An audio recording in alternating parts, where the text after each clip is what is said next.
नमस्कार, times of Swaraj में आप सबों का स्वागत है। मैं हूं संतोष सिंह और आज हम टाइम्स ऑफ स्वराज में बात हम अपने शिक्षा विभाग के एसीएस एस सिद्धार्थ की करने जा रहे हैं।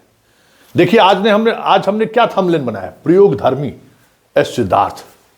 जी हां, शिक्षा विभाग के अपर मुख्य सचिव बनने के बाद एसीएस एस सिद्धार्थ ने जितने प्रयोग किए हैं, हर दिन कुछ न कुछ नया नया प्रयोग ये करते आ रहे हैं। हमें नहीं लगता है कि अभी तक के जितने एसीएस हुए हैं या प्रधान सचिव हुए हैं शिक्षा विभाग का, किसी ने इस स्तर पर प्रयोग किया होगा। रोजाना नए नए प्रयोग, नई नई चीजें मीडिया में सुर्खियां बटोरने के स्टूल के रूप में, या फिर एक अच्छे अधिकारी या एक कर्तव्यनिष्ठ अधिकारी दिखने की इच्छा में ये सारे प्रयोग ये करते जा रहे हैं। करना भी चाहिए और प्रयोग करने पर सवाल भी खड़े नहीं होने चाहिए, क्योंकि प्रयोग की निरंतरता से ही कुछ नई बातें सामने आती है। तो इसी तरीके का प्रयोग कल इन्होंने किया है। 1000 पूरे बिहार के स्कूलों को तब सभी शिक्षा पदाधिकारियों के साथ उन्होंने वीडियो कॉन्फ्रेंसिंग के माध्यम से जोड़ा। लेकिन इन्हें कहाँ पता है कि जिस विद्यालय को जोड़ा गया, जाके टीचर और हेडमास्टर साहब को जोड़ा गया, इसकी सूचना पहले से जिला शिक्षा पदाधिकारी और डीपीओ स्थापना के पास था। उन लोगों ने इन लोगों को इतना हरका दिया कि आपके सामने वो जुबान खोल ही नहीं पाए, कुछ कह ही नहीं पाए।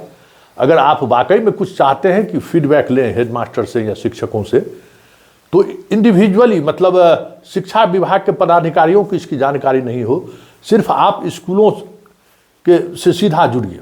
जैसे आप जुड़ रहे थे, तो आप तो स्कूल की व्यवस्था के लिए जुड़ रहे थे ना, सुधार के लिए क्या हो सकता है इसके लिए जुड़िए। इसके लिए आप शिक्षकों से बात करिए, जिसमें शिक्षा विभाग के पदाधिकारी ना शामिल हो, ना उन्हें जानकारी हो। तब आपको पता चलेगा कि ये जो पूरा खेल हो रहा है ना, उस खेल में शिक्षक 10% जिम्मेवार है, 90% आपका अधिकारी जिम्मेवार है। चाहे वो मध्याह्न भोजन का मसला हो, चाहे अटेंडेंस का मसला हो, चाहे प्रतिनियुक्ति का मसला हो, चाहे शिक्षकों के फेवर करने का मसला हो, सब खेल आपके शिक्षा विभाग के दफ्तर से होता है। हेडमास्टर वो अंतिम कड़ी है जहां उसको मानना उसकी मजबूरी है, और नहीं तो फिर सिस्टम से आप बाहर चले जाइए। आप पर एफआईआर करवा देंगे, आप पर शोकॉज करवा देंगे, आप पर स्कूल के अंदर लॉबिंग करा के आपको बदनाम करेंगे। ये सारा खेल शिक्षा विभाग के दफ्तर से होता है। इसलिए एसीएस साहब, इस प्रयोग को अगर आप वाकई में कुछ सकारात्मक चीज़ें आप देखना चाहते हैं, तो इस तरफ आपको कदम बढ़ाना चाहिए। आप हर जिले के 2 स्कूल के शिक्षकों से आपने बात की, हेडमास्टर से बात की, वो दहशत में थे। इतना उन लोगों को टॉर्चर कर दिया गया था कि वो सही बात बोलने की स्थिति में ही नहीं था। तो पता नहीं आपके इस वीडियो कॉन्फ्रेंसिंग से क्या मिला होगा, क्या इनपुट आपको मिला हो, लेकिन आप मेरी तरफ से भी एक कुछ इनपुट ले लीजिए कि जो कुछ भी समस्या है, चाहे वो मध्याह्न भोजन की समस्या हो, छात्रों की उपस्थिति की समस्या हो, चाहे जो आधार से लिंक करने का मसला हो, ये सारा मसला जो पेच फंसा हुआ है ना, उसमें आपके दफ्तर की बड़ी भूमिका है। क्योंकि जो आप चाह रहे हैं ना कि 100% आधार से लोग जुड़ जाए, आपने नाम जो भी रखा है उसकी कमाई खत्म हो जाएगी। वही कमाई है ना। और हेडमास्टर कहाँ अपना ज़मीन बेच के देगा? मध्याह्न भोजन में छात्रों की संख्या बढ़ाकर नहीं देगा तो न उसको संचालन कर पाएगा ठीक से, नहीं तो 2000 रुपया जो महीना हर स्कूल को बांध रखा है एमडीएम प्रभारी, उसको दे पाएगा। तो ये खेल तो आपके स्तर पर हो रहा है, और ये समझना है तो आप ऐसे लोगों से बात करिए, सीधे डायरेक्ट बात कीजिए। सब कुछ अटेंडेंस को लेकर जो गड़बड़ी हो रही है सब पता है। जिले प्रखंड शिक्षा पदाधिकारी बीआरसी में सबको पता है कि कौन शिक्षक बाहर है और किसका अटेंडेंस किस तरीके से बनवाना है। हेडमास्टर पर दबाव डलवाता है वो। आपको पता है कि प्रतिनियुक्ति आपके द्वारा रद्द कर दिया गया, लेकिन अभी भी बिहार में हजारों हजार शिक्षक ऐसे हैं जो प्रतिनियुक्त स्थानीय स्तर पर अधिकारियों ने कर रखा है। एक स्कूल से दूसरे स्कूल में प्रतिनियुक्त कर दिया है। अब स्कूल में साइंस टीचर नहीं है, और वहां से जो पैरवी कराने वाला है उसको उसके घर के बगल में प्रतिनियुक्त कर दिया, और हेडमास्टर पर दबाव बनाता है कि इसका तुम एब्सेंटी बना के भेजो। क्या करिएगा? ये सारा खेल हो रहा है।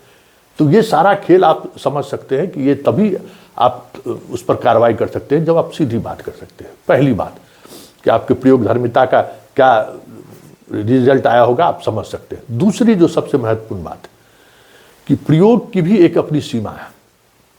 हर दिन अगर आप प्रयोग करेंगे तो जो नीचे लेवल के अधिकारी है वो कंफ्यूज कर देंगे, कंफ्यूज हो जाएगा वो अब अभी समझिए बेसिक प्रॉब्लम क्या हो रहा है, अभी आपको सैलरी नहीं दे पा रहे हैं।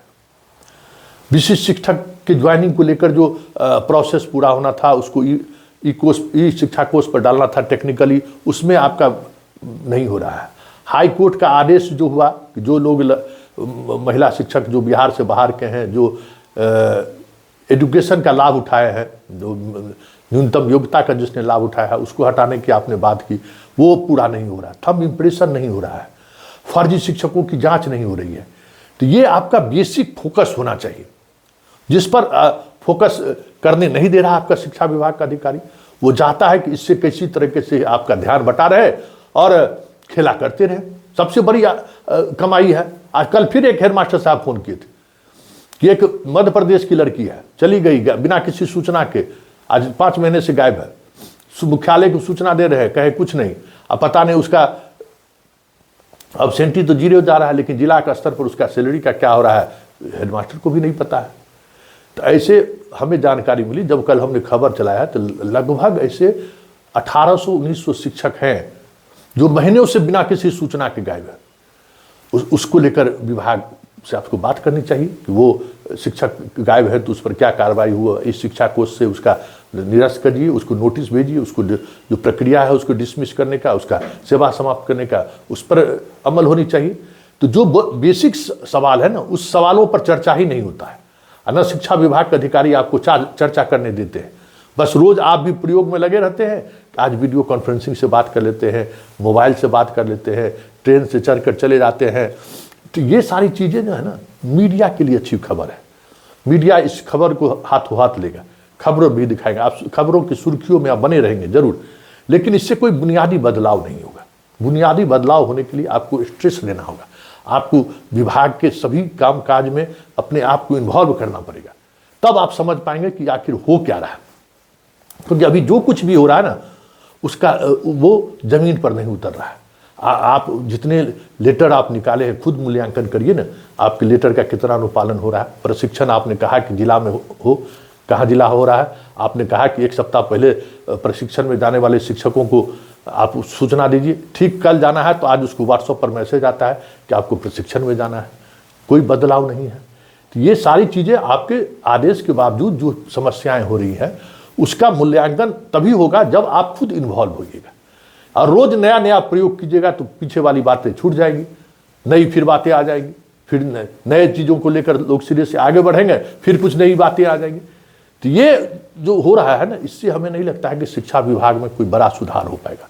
ठीक है, आपका उद्देश्य सुधार का है, आप चाहते हैं कि बड़ा बदलाव हो, लेकिन उस बदलाव के लिए आपको खुद में बदलाव लाना होगा कि एक निर्णय पर हम अमल कराएं।